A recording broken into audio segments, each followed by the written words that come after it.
And friend, आज हम future perfect continuous tense की ओर चलते हैं। आइए, फ्यूचर परफेक्ट कंटिन्यूअस टेंस क्या है। अगर कहा जाए टाइम के साथ, यानी टाइम के अकॉर्डिंग अगर कहा जाए रहा होगा, रहे होंगे आदि शब्द आते हैं, तो हम कह देते हैं कि ये कौन सा टेंस होता है, फ्यूचर परफेक्ट कंटिन्यूअस टेंस होता है। तो आइए देखते हैं फ्यूचर परफेक्ट कंटिन्यूअस क्या है। तो सबसे पहले लिख लेते हैं फ्यूचर परफेक्ट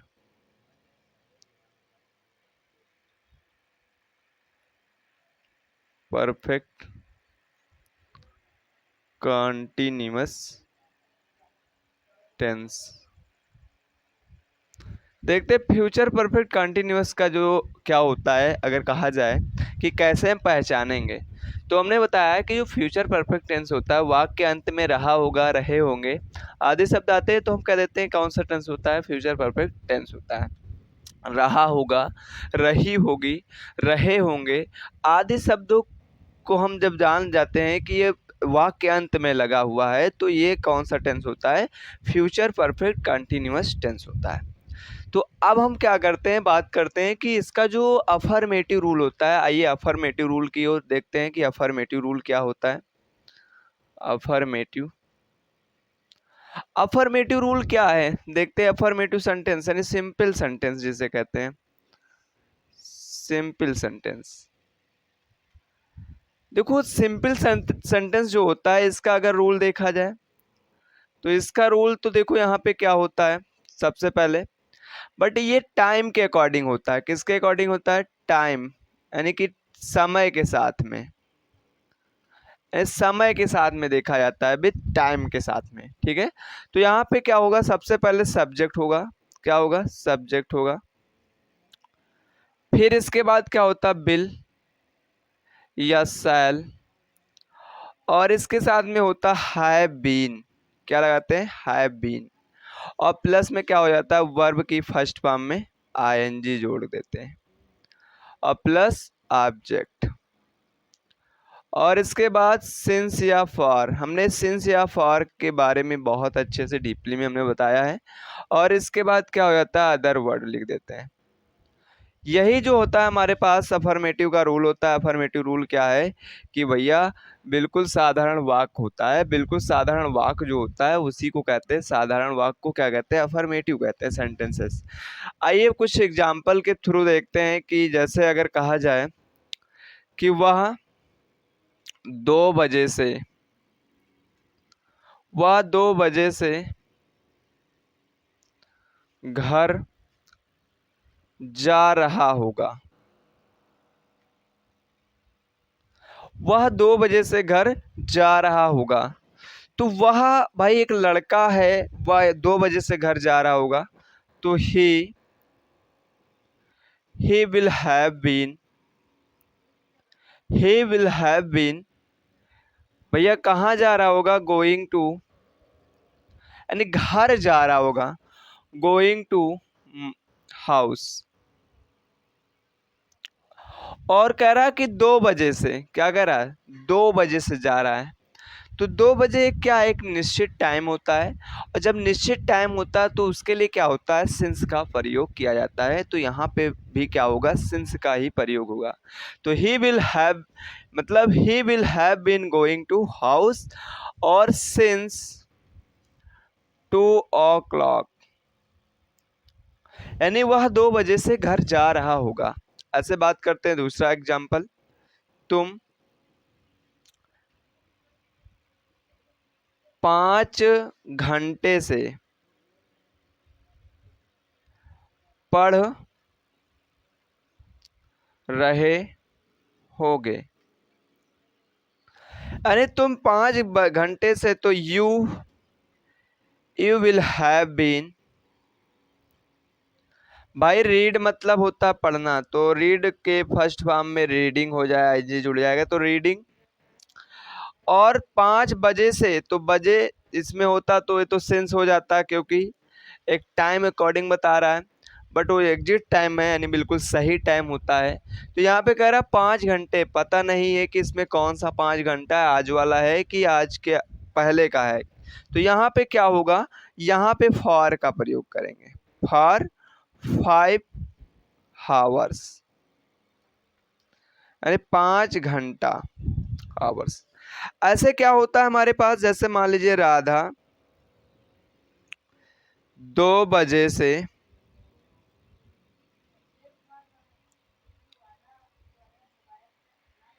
दिल्ली जा रही है, मतलब जा रही होगी, जा रही होगी। तो राधा जो है 2 बजे से दिल्लिया को कहाँ जा रही है, दिल्ली। तो राधा विल हैव बीन, भाई गोइंग मतलब जाना, गो मतलब जाना, गोइंग टू दिल्ली,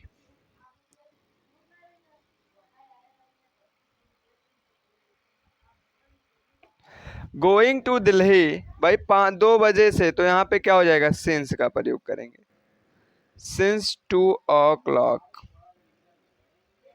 यानी कि राधा 2 बजे से दिल्ली जा रही होगी। ऐसे अगर बात करें, सोनू 5 महीने से खाना खा रहा होगा।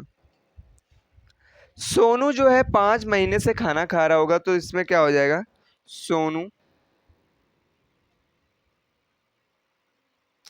सोनू विल हैव बीन,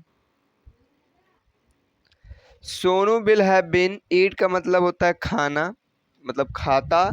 और अगर बात करें इसमें आईएनजी जोड़ेंगे तो ईटिंग फूड, कितने महीने से, 5 महीने से।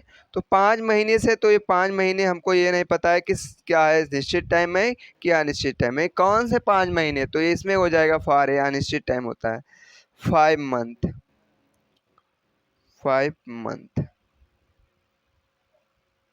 ठीक है, 5 मंथ। तो अब हम क्या देखते हैं, इसके बाद हम देखेंगे कि जो नेगेटिव रूल होता है, एक तो इंट्रोगेटिव रूल देखेंगे। और यहाँ पे क्या है, हमने देखा कि जो अफर्मेटिव रूल में क्या है, सब्जेक्ट विल शैल के बाद में क्या हो जाता है, हैव बीन, और वर्ब की फर्स्ट फॉर्म में आईएनजी ऑब्जेक्ट, और इसके बाद अगर निश्चित टाइम है तो सिंस, अगर अनिश्चित टाइम है तो फार का प्रयोग करते हैं, इसके बाद अदर वर्ड। तो ये होता है, जैसे हमने कहा कि वह 2 बजे से घर जा रहा होगा, तो he will have been going to house, house हो जाएगा, यहाँ पे क्या होगा, हाउस, और 2 बजे तक, तो यहाँ पे हो जाएगा सिंस 2 o'clock। ऐसे तुम 5 घंटे से पढ़ रहे होगे, तो you will have been reading for 5 hours। Radha 2 बजे से दिल्ली जा रही होगी, तो Radha will have been going to Delhi since 2 o'clock। Sonu 5 महीने से खाना खा रहा होगा, तो Sonu will have been eating food for 5 months। अब हम इसी को अगर कहें, अगर हम निगेटिव बनाना चाहें, तो यहाँ पे निगेटिव सेंटेंस जो हो जाएगा, नॉट का प्रयोग कर देंगे, किसके बाद में, यहाँ पे देखो बिल और साइल के बाद में यहाँ पे क्या लग जाएगा, नॉट लगेगा, ठीक है। तो ऐसे यहाँ पे भी हो जाएगा, वह 2 बजे से घर नहीं जा रहा है। ऐसे यहाँ पे तुम 5 घंटे से नहीं पढ़ रहे हो। ऐसे यहाँ पे राधा 2 बजे से दिल्ली नहीं जा रही है। ऐसे सोनू 5 महीने से खाना नहीं खा रहा है। तो ये हो गया निगेटिव। अब निगेटिव में कहाँ पे लगेगा हमारा, नॉट। तो हमने अभी बताया नॉट जो होता है, नॉट कहाँ लगता है, हैव के पहले, तो बिल के बाद में हो जाएगा, तो यहाँ पे क्या होगा, नॉट। ऐसे यहाँ पे नॉट, ऐसे यहाँ पे हो जाएगा नॉट, ऐसे यहाँ पे होगा, यहाँ पे नॉट। तो यही बन जाता है हमारा क्या, निगेटिव। यही हमारा क्या बन जाता है, निगेटिव रूल बन जाता है। तो निगेटिव रूल में हमने बता दिया क्या होता है, पूरा अच्छे से। और अगर कहा जाए he will not have been going to house since 2 o'clock, यानी वह 2 बजे से घर नहीं जा रहा होगा। तो ऐसे हमने पूरा बता दिया कि क्या होता है निगेटिव। अब हम अपने टॉपिक की ओर चलते हैं, जो इंटेरोगेटिव रूल होता है उसके बारे में देखेंगे कि इंटेरोगेटिव रूल जो है वो क्या है। आइए देखते हैं इंटेरोगेटिव रूल्स। देखो इंटेरोगेटिव जो रूल्स होता है भाई, उसमें क्या होता है,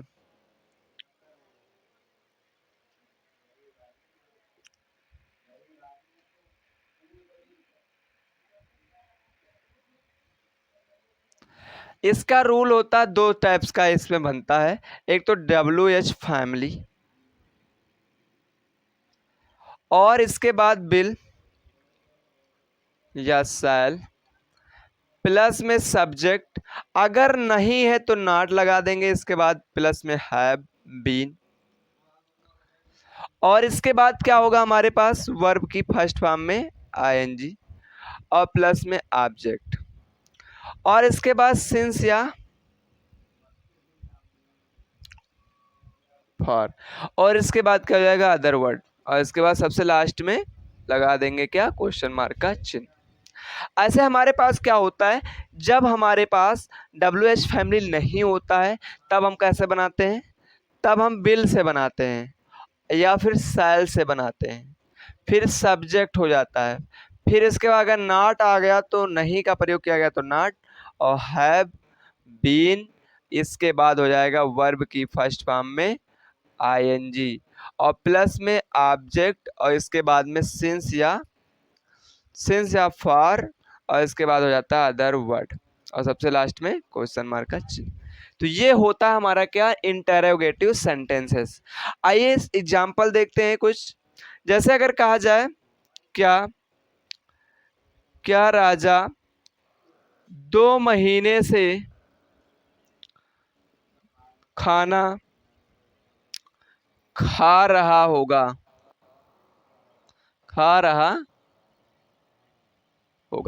देखो भाई इसमें सिंपल से बनाया गया है, इसमें बीच में जो होता है WH फैमिली नहीं आया है।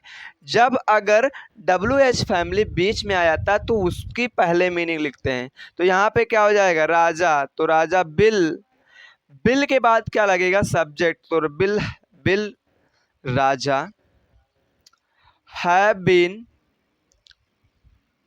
बिल राजा हैव बीन क्या हो जाएगा भाई, ईटिंग फूड, और 2 महीने तो फॉर 2 मंथ, यानी ये ससुरा जो है 2 महीने से नहीं खाना खा, मतलब 2 महीने से खाना वही खा रहा है। ऐसे अगर कहा जाए कि राजू 5 बजे से बाजार क्यों जा रहा होगा, ठीक। तो राजू 5 बजे से क्यों बाजार जा रहा होगा, बाजार क्यों जा रहा होगा, तो क्यों जो है WH फैमिली बीच में आ गया, तो why will Raju have been going to market. भैया 5 बजे तो इसमें क्या है, ये तो एक निश्चित टाइम है, तो सिंस 5 o'clock। तो ये होता है हमारे पास क्या होता है, इंटेरोगेटिव सेंटेंसेस होता है। इसको और इसके बहुत सारे एग्जाम्पल होते हैं, बना सकते हैं। तो आई होप कि आपको समझ में आया होगा। जय हिंद, वंदे मातरम।